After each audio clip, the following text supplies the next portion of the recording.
back in the shop this morning, back here where the Cobra is. I'm about to do some more stuff on the Cobra.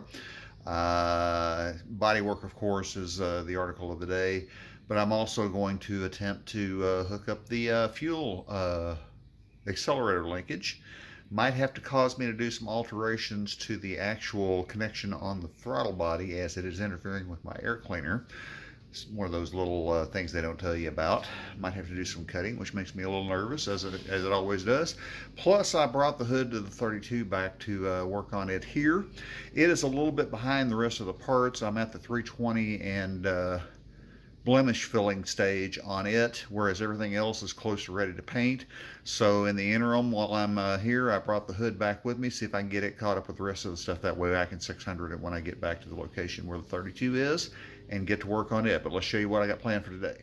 Very quickly, just a rehash of the last video. Since this video has been taken out, I have sprayed the underside of the hood. It is a crude fiberglass hood. It doesn't have any dressing on the bottom, so I just basically used some undercoat on it just to get it done. But what we're going to be concentrating on this today, I'm not even sure if you can see them. Let me add a little light to the subject here. Maybe we can see that. There's just some very small blemishes. One right there. I don't know if you can see it or not. Yes, right there. And got some right here. Again, these are small, but they will show up in the paint. So that's what we're going to be working on that today. Now, as far as this goes, what I noticed is, and this is the air cleaner I'm going to have to use because I need something small and very low profile. The problem is the throttle linkage, as you can see here, hits the air cleaner. Now, I think what I can do is I'm going to hook up to this hole to use the throttle linkage, and I think I'm going to come in here with my Dremel and try to cut that off and see if I can get it to clear. Now, what I'm going to do first is I'm going to hook everything up. You can see there's no throttle linkage, just this right here is where the gas pedal is. Comes out, it's got a rod that comes back to some linkage here, and a rod that goes forward here. All of that, with the exception of the actual rods, is contained in this bag of parts here. They did not send me the rods to connect the two, so what I have done is I have gotten some threaded rod, and my plan is to use that and to dress it up in a very unique way. So let's take a look at what I'm going to do.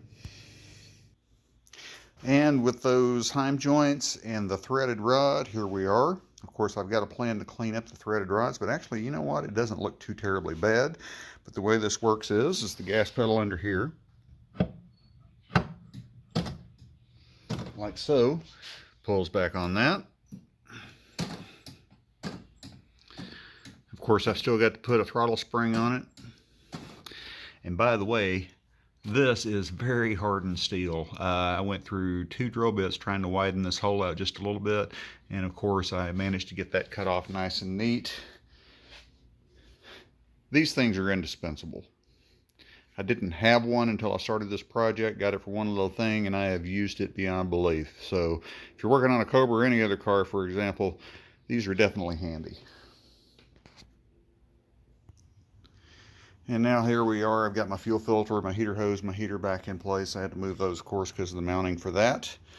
But one thing I did have to do on this particular arrangement, first of all, on this throttle assembly up here, most of the Cobras I've seen have these mounted lower and sticking up as opposed to sticking down like I have them. But I wanted to put my fuel filter here, and that negated the possibility of mounting this lower because of interference. Now, I did have a straight 6AN fitting on this fuel filter right here, but I have since replaced it with the 45. It will pass under, and of course I'll route my fuel hose accordingly. But throttle is in. Let me actually get in the car here and hit the throttle so you can see it work. Not too shabby. I'll take it, and it works. Okay, considering the length of my day, I'm a little bit unmotivated to work today, simply because frankly, I'm tired. That was a lot of work yesterday on the 32, but I have gotten my Dremel, and I've got this roughed in where this is a little bit smoother. Of course, I'll take a sanding block and sand that down the rest of the way, but I've cut quite a bit of the excess off, as you can see, and this is going to make for a much smoother project. I need to come in here and flatten this out as well, get that ready. I've got an idea on how I'm going to mount the louvers there, so we'll get to work on that. And I need to start spreading filler again because, well, it's not going to get done without me doing it. So that's next. Okay, just to touch up on some other things, in addition to getting the throttle done, I have now got the throttle spring return rigged up on the Cobra. So, like I said, I haven't made up my mind if I'm going to do the cosmetic enhancement to these threaded rods or just live with it, because I kind of like the way they look. They kind of look cool. They don't look as bad as I was afraid they were going to. I've also done some more addressing with the red glazing putty on some of the rough spots of this nose. That's in the process of drying. Basically, these were little pinholes that I found and little cracks in the gel coat.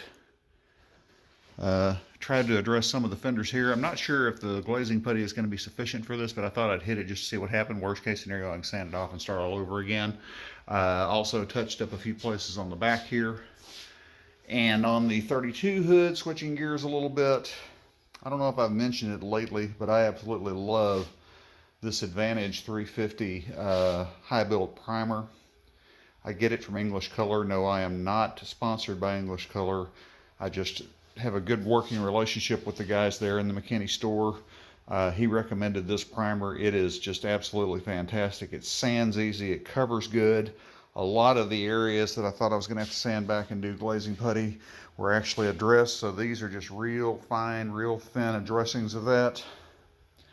I'll sand that down with 320, match the rest of it, shoot some primer over it. This may be ready for 400 wet sanding after that. This hood is a lot further along than honestly I expected. So we'll see how that happens when it dries. All right, a follow up on the hood. Got a light on this here, see if I can get a decent shot of it here. You can see the areas that I was trying to address now that it's sanded down. I've got it feathered out. It is just filling in the other areas. And to touch, you can't even tell. It's very, very slick. I go over this with a heavy coat of the high build primer. It will be ready for 400 grit. So that is the next step. The spots on the Cobra, I had to lay it on a little bit thicker because the imperfections there were a little bit more pronounced than they were on the hood. I mean, the stuff on the hood with after the high build and the sand were barely there, but they would show up on the paint. So that's why I put a thin coat on that. It dried very quickly. I was able to sand it down. That one is ready for a coat of primer and go back wet sanding at 400, and it'll be caught up with the rest of the stuff on that. As you can see on the Cobra, I have not done any sanding on those places as of yet. The reason for that is as I stated, those were a little bit more dramatic on their imperfections, so I'm going to let those dry. Probably overnight. It's a little cool today, believe it or not. It's only about in the low 50s here today, so I'm going to let that dry overnight. When I get back on it, I'll hit that. If it's good, I'm good to go. If it's not, I'll go with the heavier duty filler to address those other issues. This was just a attempt to see if this would be good enough. If it's not, of course, I can always go back and fix it. But it is going to take a little bit longer for that to dry because it is a lot thicker on that than it was on the hood. That's going to do it for this video. Not a lot of content on this, but just to see you, show you where we are on these things. The good news is the hood's very close to caught up with the rest of the car, which means if I can prime it, sand it, wet sand it with 400 grit, and then come back and prime it again, I can take it back to where the 32 is, and all those pieces will be ready to be wet sanded with 600 and then go to paint. So we're very close to paint on that. The Cobra, of course, is getting along really well. Got the throttle linkage hooked up. What that means is all three of the pedals have a function now. I'm waiting on some clamps that are supposed to be here tomorrow to seal up the master cylinder's connection to the reservoirs. Once that is done, I'm going to pour fluid to it, bleed the brakes, bleed the clutch, and once I get those items done, we will have brakes, we will have clutch, and we will have accelerators. So all three pedals will be working, steering will be working, so basically the mechanical end of the cockpit will be done. Thanks for joining me. Come back again. See you real soon.